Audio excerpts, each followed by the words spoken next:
G'day everyone, Wesley here from Trusted Trades, Trusted Business with the beautiful Sherrie Storor today, and I am so excited. The reason why I'm excited is one, because Sherrie is one of the most amazing people that I've met in my life. She is super awesome at business, but it's also, I've been wanting to interview a real estate agent that is good at what they do for a long time, and you know, disclaimer, Sherrie and I know each other from a friendship level, but seeing her doing what she does is awesome. Now, just a quick background with Trusted Trades and Trusted Business, and this is for you too. So I've been in Brisbane all my life, and I have been in the, I guess you could say, property industry since I was 18 years old, and I have been dealing with property managers, real estate agents, sparkies, plumbers, all trades, all businesses. And the reason why I started this, because after 20 years, I feel that I have a good knack and knowledge of who is good at what they do. Why? Because I interact with them so much. And what I was finding, one of the frustrating things I would hear in terms of feedback was they didn't turn up on time. You know, the agent told me this, but it was that. I was like, oh my God, like, you know, do a good job, do it once, do it right type thing. So this here is me interviewing people who I deem are really good at what they do. And guess what, Sherrie? you fall into that category. So, and I'm super excited to have Sherrie on today, only because, you know what? She's had a huge change in the last 3 months. Yeah, or let's even say 12, but last 3 months particularly. And change is good, so we're going to get into that.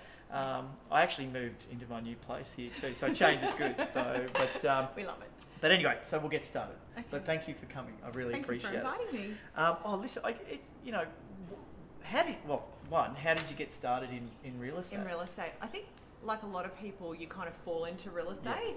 We are starting to see a trend now of sort of some young individuals who their whole lives they've wanted to be real estate agents, but historically that's not actually the case. Most people sort of fall into it and it's to make the money. Yes. And so I'm probably not much different to most other people. So I actually fell into it because I was managing stores for Wallace Bishop. And really? Yeah, so I worked in jewellery. Love of jewellery. Yeah. Okay. Hence the diamonds. Yes. But yeah, I sort of just always loved retail, and I sort of got to a point in I guess that particular business, because it's very much a family-owned Yes. business and there's a lot of tradition. And I realised basically to get further up, nobody left, so almost somebody was going to pass in another direction. Yes. And so I had another friend who also was a manager for Wallace Bishop, and she'd left and was working for Divine and Yep. selling house and land packages. Was that here in Brisbane? Yeah, here in Brisbane. Cool. Yep. And anyway, she called me up and she said, "Oh, I'm making all this money, it's totally awesome." And then the next day she said, "Look, it's not all glamour, come out and check it out." So I went and visited her. Doesn't involve work. Yeah. Well, I went and visited her, and she worked in this little dust bowl, and there was this little like donga on site, like out at Hemmant, and at that point in time there was literally like everything was cleared, there weren't any trees, and you know, she had a little TV with her, and every time there was an ad on the TV, like the phone would suddenly ring. Wow, So, you're kidding. yeah, How but I old thought school. it Yeah. was, right? Like this is 2001. So at that point I knew I probably wasn't, you know, the house and land package Yeah. out at Hammond. I was always passionate about architecture. Yeah. And so I started in selling a high-end building in Brisbane called Felix, Yep. and started selling off the plan. So I became a retail real estate agent. I guess, and what my next question was, what kind of attracted you to the trade? But you mentioned architecture. Yeah, Was that yeah. where did that desire come from? Because that's, for someone that young, Yeah. to think, oh, I love architecture. That's really You just unique. love beautiful things, right? Yes. And appreciate the workmanship. And I think, you know, a lot of people think that jewellery, for example, is about the sparkle or the glitz and the glamour, but it's actually about the inner workings. Yes. So it's the same thing with watches. And Yep. so I really appreciated, you know, design and integrity that goes Yep. into something, and the reason why something is the way that it is. So really having that understanding of carriages, for example, with rings, then, you know, I look at buildings and think, wow, that looks really amazing. What made them determined to design it in that particular way? What was the practicality behind that? But, you know, what's the shiny reason too? And also, I think you mentioned, I'm sort of drawing out a story. There's a story behind something that's decent architecture. Yeah. There's a story behind a certain crystal or diamond or something like that. You know, did you enjoy the stories of how a building was built, you know, or the inspiration behind? Absolutely. I think, you know, particularly when you're selling off the plan, it's all about project marketing. So it's all about marketing. And so, you know, that story really needs to be told. And so, you know, when you're selling something off the plan, it's not built. You can't really walk in and say, oh, well, that bedroom is light and that one there's dark. It's like you're selling this dream. And so a lot of that sort of, you know, theory behind it, you've got to actually put into your presentation when you're guiding somebody through the purchase. Yeah, it's interesting how, like, I've obviously sort of in the years of doing what I've been doing, and you meet developers and stuff like that, then finding out the inspiration behind a certain development, and also the architects. You know, we've got our mutual friend Warren with his submarine design over at shout out to his city in there. That's one free one for you, brother. But you know, it's just super cool. But you know, being attracted to that story to then go off and sell it. That's all. You know, do you find, maybe we're sort of getting a little ahead, but do you find agents use that to their advantage, their story, you know, of a building, or do they not? You know, with off the plan, I think that's very important, and I think it's really the key actually to a developer's sort of successful sellout. It's not just about the location, the price point, but there's going to be a story behind it, a reason why this building is so engaging as opposed to the other 10 that might be happening in the precinct as well. But in terms of agents, I mean, it's very important, and particularly more when you're selling a lot of prestige homes. For example, you know, I always get a letter from my sellers. So why they love to live in that particular property. What is about the precinct that they love? What love have they put into the property? So I think those things are really important because that's what creates that emotional connectivity, and hence why somebody would pay more. Now, Sherrie has a story. She's from North Queensland. She's a Cowboys supporter, so I am.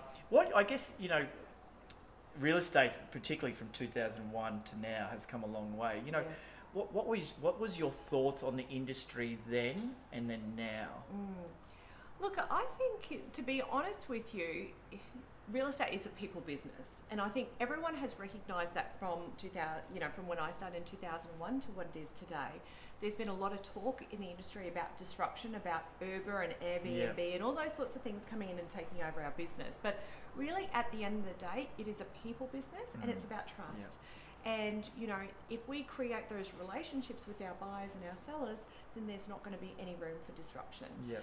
There's already some disruptors here in terms of property management, which is probably a bear bug for a lot of both, you know, investors and renters. But really, you know, on the whole, it is about people. And I think how we sell real estate is definitely different, but how we interact with people is the same. So, you know, working with realestate.com or domain.com, for example, you know, that's very different to 15 years ago. We put an ad in the paper, you know, and then it was like, here's this crazy thing on the web, like, but now, you know, you need to be on those portals. If you're not on those portals, like, you know that you're probably not going to sell your property. So, and every city is actually different in terms of what their marketplace is, whether or not they need to do print or whether they don't. How long, like, you know, I know that you can do a course and then you're, you know, tick an agent. But like, how long do you feel it sort of took you to master your, you know, your apprenticeship or your That's trade? a really good question, actually. Look, I think it's just something that you're always learning because it is evolving, as we were sort of saying, in terms of how we market to people. So, you know, how people are looking to buy and sell and how they're spending their time, it does sort of change. But I think in terms of the practice of really dealing with people, it is, you know, that's something where you just got to call when you say you're going to call, you know, follow up when you say you're going to follow up. Like, these are basics that don't really change. But I think it's really, particularly when you're dealing more with high end, you need to be mentally fit because it's quite exhausting trying to put together a deal when you might have two high-end parties, both of who might be, you know, quite powerful people and decision makers, and they both want to be right. Correct.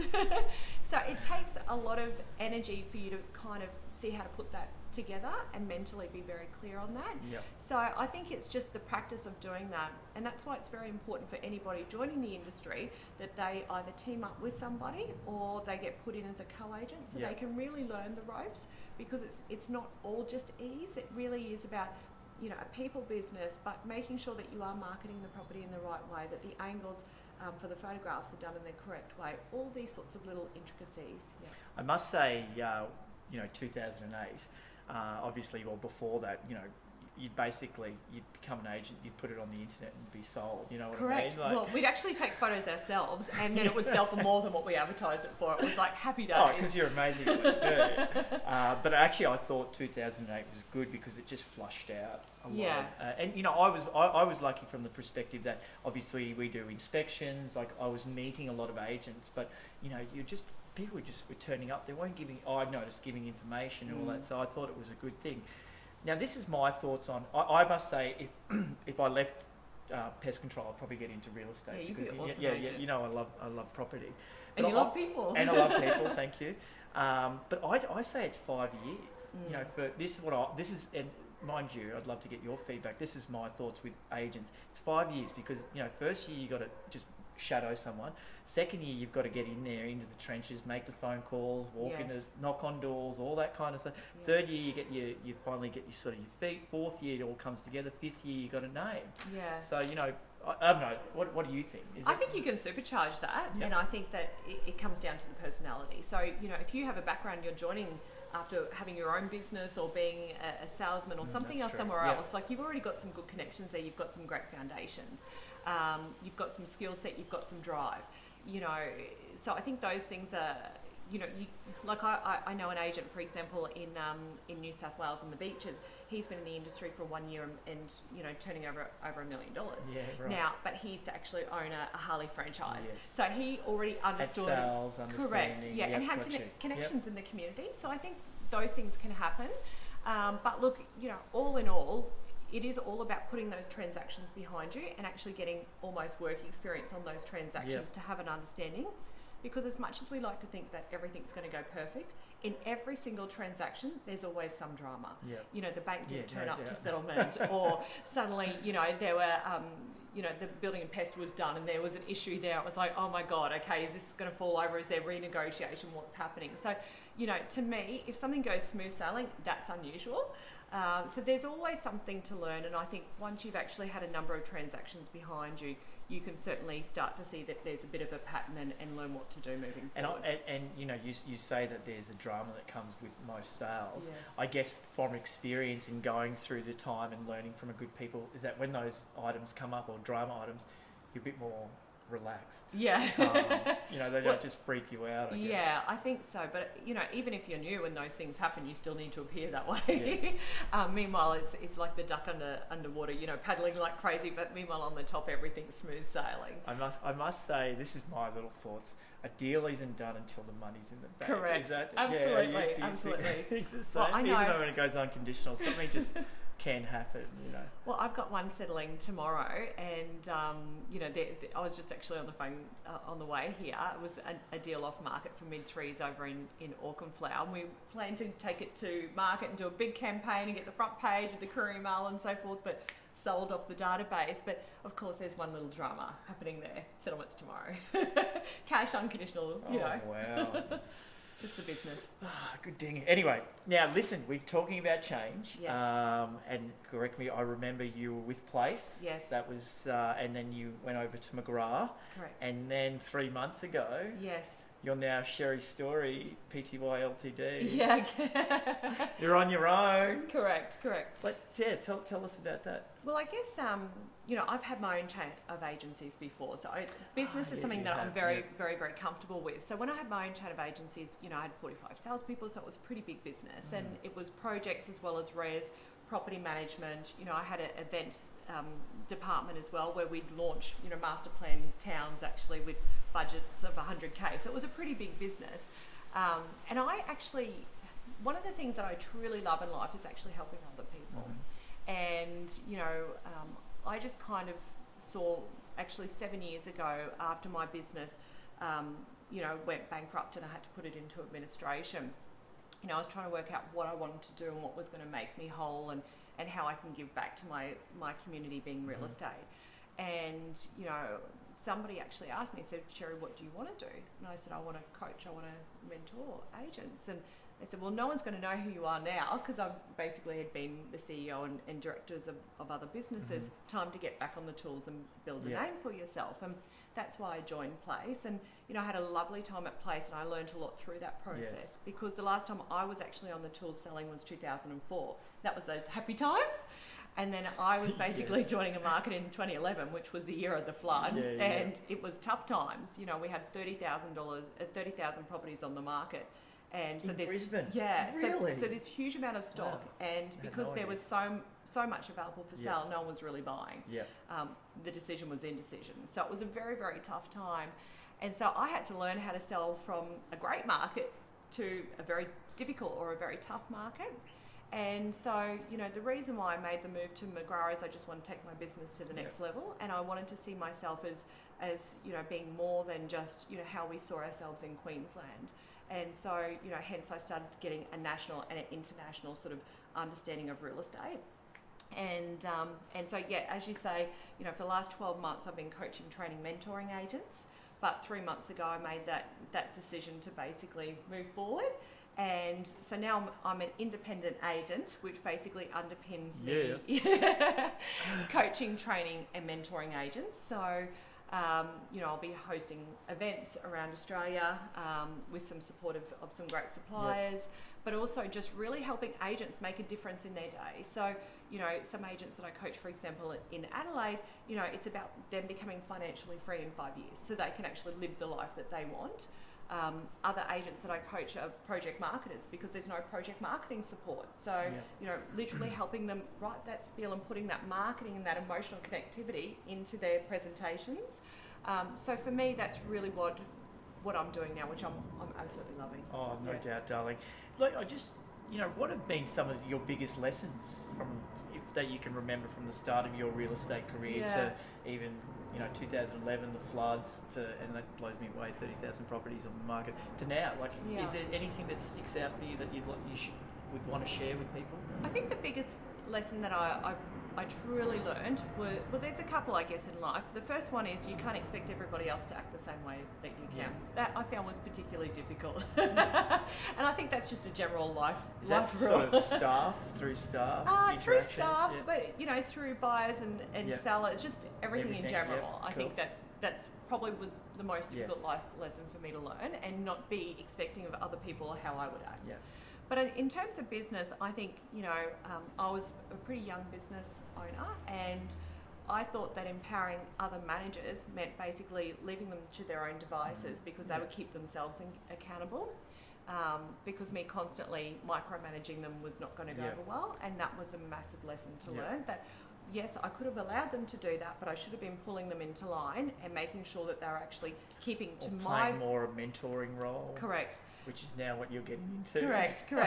And that was something that I thought, being a young age, that they wouldn't listen to me, because my managers were a lot older than I was. They were double my age, actually.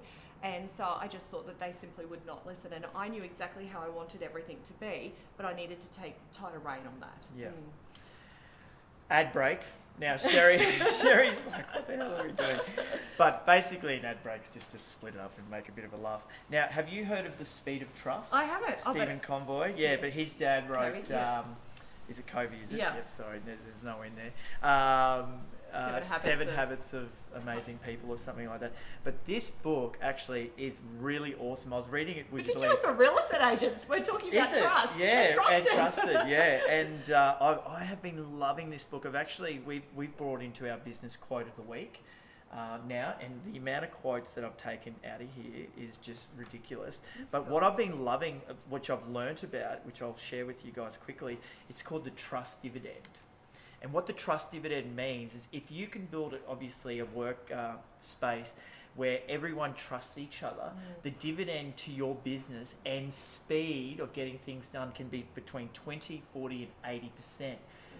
Where you have a business where there's less trust, which they call a tax, right? So you can imagine businesses where, in a corporate, probably more in a corporate environment, that you'd see it, where no one trusts each other, where someone thinks that someone's trying to get into your position, or welcome to real estate. Exactly. But it slows transactions down, or it slows you down, productivity, and that's what I've got now. So this is my first Speed of Trust read it, and Sherrie's going on about, maybe you can borrow this I might book. have a read. I've even highlighted I was going to say, I'll skim through to the highlighted parts. Now, your turn. Oh, my turn. Yes. Ads. Okay. Well, I just wanted to. Wes sort of called me and said, okay, now you need to bring 2 items that you can advertise. And I was thinking, and he said, things that are important to you. Well, to me, the biggest asset that I have in terms of my image is actually my red lips, or my signature colour, which is my red. So this is my trusty red lipstick. It's Lime Crime. I don't think you can buy it in Australia, actually. Wow. So I order it online from the States. But it's a beautiful bright coloured red. I'm currently wearing New Americana. And it doesn't kiss off, very important. Oh, okay. Cool. I've never really worn lipstick, but no, it's good. And your lips do look amazing. And it is, actually, I love how you know about your identity. Yeah. Now, That's who I am. maybe, yeah, exactly. and beautiful you are. Like, is there a personal brand that goes behind real estate at all? Well, or is for it me, a big thing? A very, very well-known developer would always talk about the fact, Sherrie, do you make all of your stuff wear red lips? Because he just noticed that I always wore red lipstick. But also for me, it's like putting on your suit. It's putting on your coat of armour. I'm in control when I've got the red lips on. It's ready to go. Yep. It's like showtime. Just segueing from our lessons with business, have you taken any lessons from that you've worked through from work into your everyday life? Sorry, elaborate. What do you So mean? that from your career in real estate and Yes. the lessons that you've learnt, do you use that for your personal self? Is there anything that you've learnt out of those that you use in your everyday life? Yeah, look, I think, to be honest with you, the mental fitness, I think, Yep. is a really big one. Awesome. So for me, I just try and have a lot of downtime in order to make sure that when I'm on, I'm on. So if I'm away on holidays, then I'll take that time Yep. to really spend with my partner. Whereas I remember in my very early days, my early relationships, it was all about the business. Yep. It was all one more call. I would get home really late, and I really wasn't very understanding of the other person. Whereas I think this has really now taught me of when I'm in front of somebody, I'm with them. Yeah. And if I'm away for the weekend, I'm with them. And I think that's a really nice quality to have. So would you sort of say to anyone watching this that is started out in real estate or even in real estate that really do value your time that you have for yourself? Yeah, I think so. I think if you're studying in real estate and you basically need to put the hard yards in. There's no way around it. But there are ways that you can have quick wins. But when you are having your downtime, you need to make sure that you're revitalizing yourself, your mentality, but also your energy. So when you're with people, they're really happy to be around you. They leave feeling, oh wow, it was so awesome to see, Sherrie, so awesome to see Wes. I think that's really important. Yeah. Oh, it's the old saying, you've got to work on yourself before you can work on others. Correct. You know what I mean? And actually you bring up a really interesting comment, which is energy. And I think, like anything, we're attracted to energy, people's Correct. energy. So I'm assuming if you turn up to an open house and your shoulders are shrugged and your eyes are big bagged and you've probably had a late night. But I can imagine that sort of Doesn't go down really- too well. Do you? What are some of your best qualities that you bring to real estate? Is energy one of them? Yeah, I think so. I think, just generally having a care for people and just wanting to look after them and help them. Not just treating them like a number, actually treating them like genuine people. It's not just cattle call coming through an open home. Like, let's really engage and connect with you and see what I can do to help you on your journey, whether it be a new family home or whether it be an investment or whatever it might be. But what's the reason behind this? Let's delve into that. Yeah. And, when you get a call about somebody wanting to, you to sell their home, don't just focus on that transaction. Work out why, So to me, they're the things that I think are very, very important. Yeah. And would you say, with this new business that you're doing, is that some of what you're trying to create? Are you trying to create sort of that to teach people that holistic?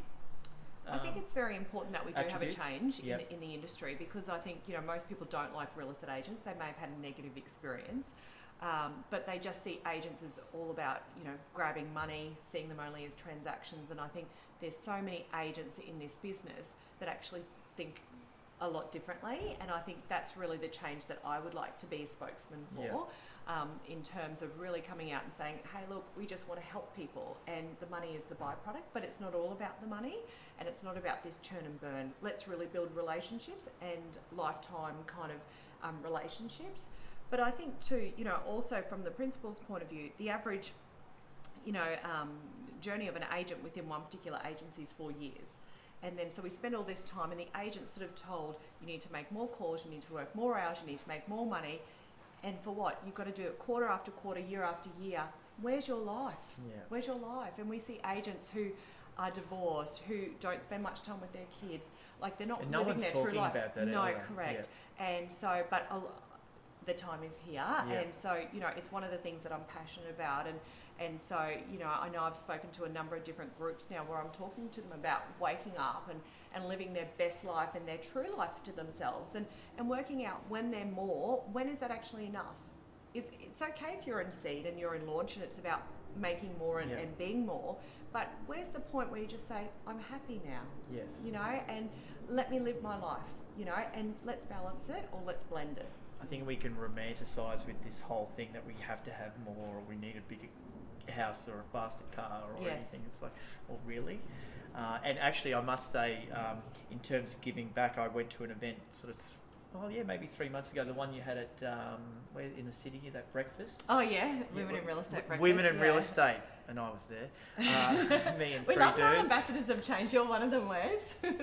But what blew me away was the genuine thought of wanting to give back to your industry, and putting on that amazing breakfast, and that lovely lady from Sydney, the Marnie Senior, yes. Wow, what a story. Yeah. Could you give us a quick brief of her story? Well, Marnie's a pretty remarkable woman, actually, but the reason why I asked her to speak is because she has amazing skill set, and when women are generally asked to speak in our industry, it's all about work-life balance.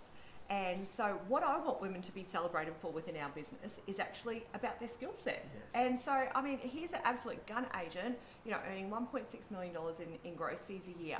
And, you know, she's a single mum, she's got 3 kids, and she is absolutely killing it.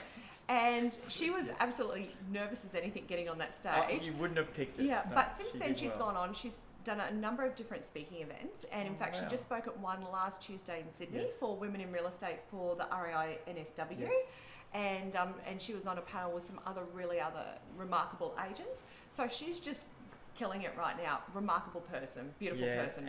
But you know, and thank you for organising that, because and even for her, that's sort of probably sparked her career to continue. Yeah. But just seeing that many women, which was great, in one room, it was really impressive. Yeah. You know, I think well done to you. Thank you. Well, we're doing more next year, so we've got one plan for Brisbane and in Sydney, and we're still toying up whether it's going to be Melbourne or Adelaide or both of them. But and that's sponsored by.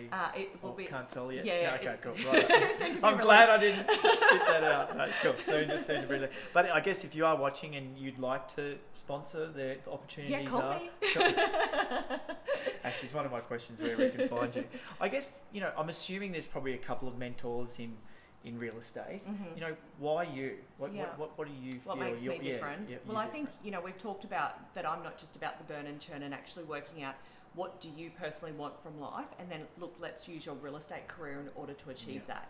And that's really what I'm about now. I love building teams and increasing skill set and increasing revenue. So I'm a sales coach, but sometimes there needs to be some mindset changes, and so I can help along the way with that. And I think, it doesn't matter whether it's, in Brisbane or whether it be in Sydney or whatever part across Australia, that's really what I help with. But also too, next year I'll be outlining a training platform which will be online as well. Yeah. So, it won't always have to be the face-to-face or the one-on-one or over the Skype. It can literally be the training school. Yeah, no doubt you're learning a few new things. Definitely. Okay, now we've got the serious questions out of the way. Now ad break. Okay. Ad break. So another ad break. I'll start. Yep. It's a wish list book. Oh, that's cool. I actually found this. Where was I? I think I was in, where was my last trip? I love that it's got stars on it. Yeah, in the United States. Anyway, listen, like anything, men forget things quite quickly. But so it's great to obviously write down a to-do list, which can turn into a wish list. But I've actually just been diarising in this book. So just how my day has been going, what I would like to, perhaps, what's the word, affirmations you could say, or just how I'd like to see my day concur. And it's amazing, just on a micro level, what can happen just by simply reading my diary the day before Oh, really? the day. Okay. It just runs smoothly because in your mind you're visualizing how it will run. Yeah. And so I've been sort of doing that with, I guess, business and then personal things. Yes. But that's my little ad, the wish list book. That's Grab cool. it. So That's very you cool. know. Your turn. Okay, mine. So I would like to talk about Steps Fitness in Ashgrove. I don't know if you can see Awesome that establishment. Jason, shout out to you, brother. So my partner actually owns a gym in Ashgrove, and we're on a huge membership drive right now. So look, if you're in that Ashgrove, Gap, Barton sort of area and thinking about a new gym, please, come and see us. Yeah, it is a great gym. I've seen it. I've been there, and Jason himself is an awesome guy because he's with an awesome girl. pretty. Well, what I actually love about what Jason's doing is, again, he loves giving back to the community, but he actually does a lot of work with, and he doesn't talk about it a lot, but with those that are mentally and physically handicapped. Yes, he does. So, yep. like I popped in a week or two ago and I saw him doing a class with Claire's Cottage. And, these guys had Down syndrome and so forth. And the amount of joy on their faces, but also on Jason's, you could see he was getting as much out of it as what they were getting. And who's having more fun here? yeah, so I think it's really nice that, somebody's trying to give back to perhaps a market that is there, but not many people are really encouraging. Yeah, and no, thank you. I've seen Jason. It actually blew me away because I remember he called me going, "Oh, listen, do you mind if I bring this group to my brother's gym?" This is obviously before he took over Steps. And I was just like, "Mate, when do you get the time?" Yeah. I can't believe you do that. Been doing it for 5 years, Yeah, actually. anyway, it blows me away. You're an awesome dude. Okay, now it's called Trusty Fire Questions. Okay, so they're just like little rapid, silly questions, you could say.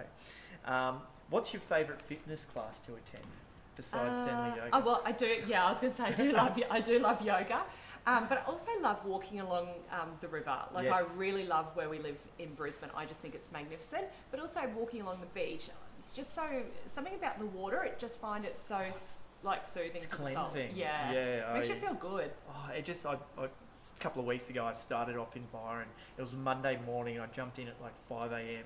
And I just remember feeling, oh my God, imagine starting your day every day like that. That's the goal. That's the goal. Goals. What is your favourite emoji? I really like the one with the sunnies, but there's a new one that's come out at the moment. Yeah. I'm obsessed with stars. That's got the stars for the eyes. Oh, yes. Would you say, is that your most used emoji? Or like Probably the cool symbol, the one with the sunnies, because that can just mean like yes, okay, awesome. Like it means so many things. Which I've shared before, but I'm loving that. Like it's like The doll. sums up my life quite a lot. I guess what do you love about what you do? Like what is something that you really love about it? I just think it's helping people. So whether it be selling a property, and the main reason why I'm still continuing to sell is the relationships, but also staying relevant in the market. So I do love helping people in terms of their journey, but also I love helping agents in terms of their journey. Yeah. So that real sort of core underlining, seeing people move on to the next stage of their life. That's really what I enjoy. That direction. And what would for a tip for a newcomer? What's a tip for a newcomer? For a real estate agent? Yeah, I would just say start your database very, very quickly, actually, and start to contact people. Every time you meet somebody, pop them into your database, but also connect with them on social media. So you should have two databases that you're working. One that's in your CRM or your customer relationship management program, but the other one on Facebook, Instagram, LinkedIn, so forth. It's all about that these days, isn't it? It's like, keep up with the times. What makes Sherrie Storor happy? Well, I think I just got back from... does it have to be work? But, no. I think, look, I really enjoy spending time at the beach. So just got back from Australia over the weekend. I'm feeling pretty good today, going for a walk along the beach. Spending time with my partner, but just actually being me and not having to be me necessarily the showman at an open home or something like that, but really just being myself. I'm happiest being from Townsville in my thongs and in a sarong and my togs. Like that's where I'm happiest. So Isn't it nice when you can just get home and flip the shoes off and just be like, and the no makeup, like I'm wearing makeup. Except for the lippy. Love the lippy. Well, that's why, as I said, that's my suit of armour. That's when I'm in work mode. Yeah. What is a song that you know all the lyrics to? I was just, the first thing that came to my mind was Boom Shake the Room. Boom Shake, shake, shake the room. It came on the other night and I was like... Tick, tick, tick, tick, boom. Yeah, that's all that's it is, Will Smith. So when I lived in Townsville, I used to be a cheerleader for the Suns at that time. I wasn't going to go Crocs, there, but I'm no, glad the you Suns. brought it up. And I just remember standing up like with the pom-poms and everybody getting into the whole like crowd getting into it. It was just like magnificent in that stadium. Yeah, it was fun. That's awesome. Do you have a favourite Instagrammer that you follow? Look, I really love Kerry Hess, who is a Brisbane girl who's got a beautiful, remarkable story about doing these gorgeous illustrations, female figures, and she's now doing them for luxury brands all across the world. I also love Pip Edwards, and Pip Edwards has designed a brand called PE Nation, which is all activewear, and she's doing remarkable things. I think she used to work as a designer for Australia? Yeah, in Cool. Australia, in Sydney. So I saw a couple of posts there earlier, but I also just really love even Oprah. I think is quite an inspirational person in terms of how she's changed people's lives. But I just love seeing everybody what's going on with their life, whether it be positive or negative or ho hum. It's kind of cool to feel involved where you don't always have the time to connect with somebody over the phone or face to face, but you still know what's going on in their life. It's cool. Yeah, it is. I guess some pros and cons of social media, but like you do get to see people that you probably wouldn't really talk to all the time. I don't know. I don't mind it because at least it pops up and you're like, makes you think of them. Which is not a bad thing. Okay. Mangoes or oranges? Mangoes. Yeah. Easy. No choice. Mate, I love it. And what are you most proud of? Most proud of, I'm probably would say right now just of who I am as a person, and just how I feel like nobody else needs to rescue me, that I'm very comfortable in who I am as a person, that I don't need to get things from other people anymore, that I'm enough for myself. That independence is pretty huge. And what do you deem successful? What's success to you?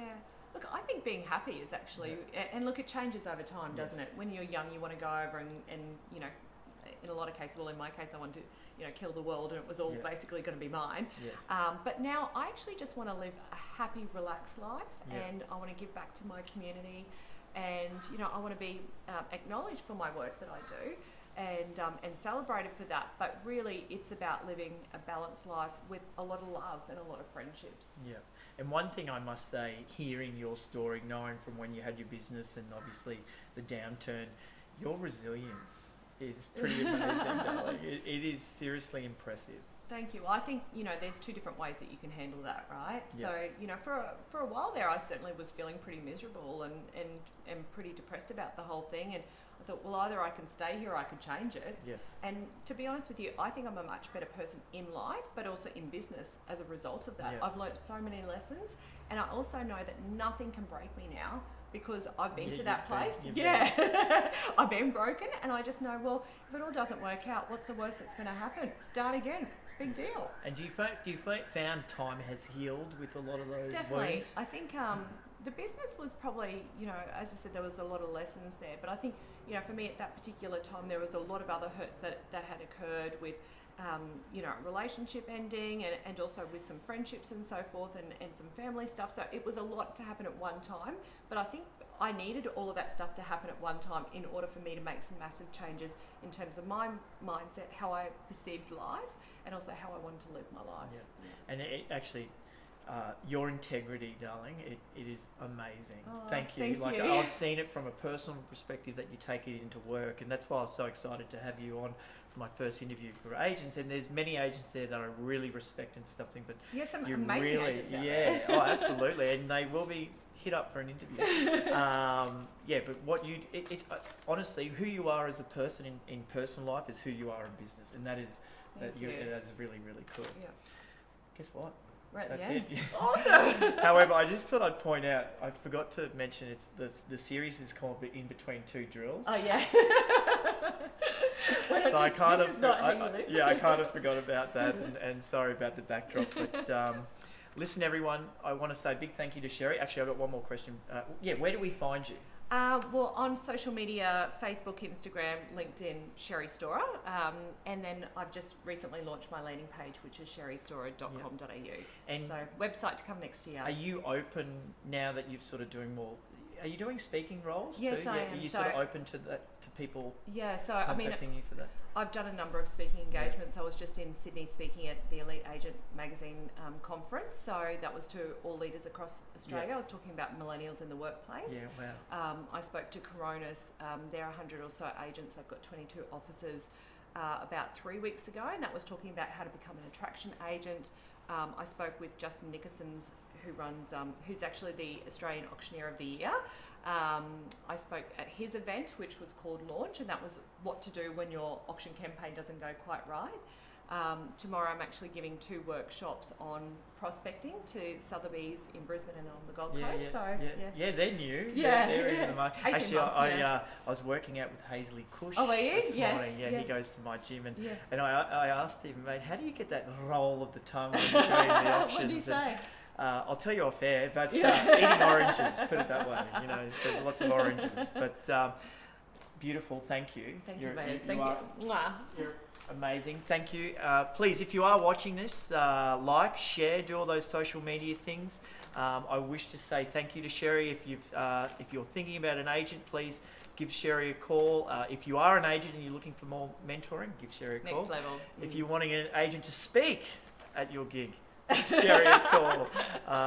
But thank you, and please, we'll see you next time for our next interview. Actually, this is our longest one I've ever done. Is so it? 40 okay. minutes. Thank you, guys. We'll see you next time.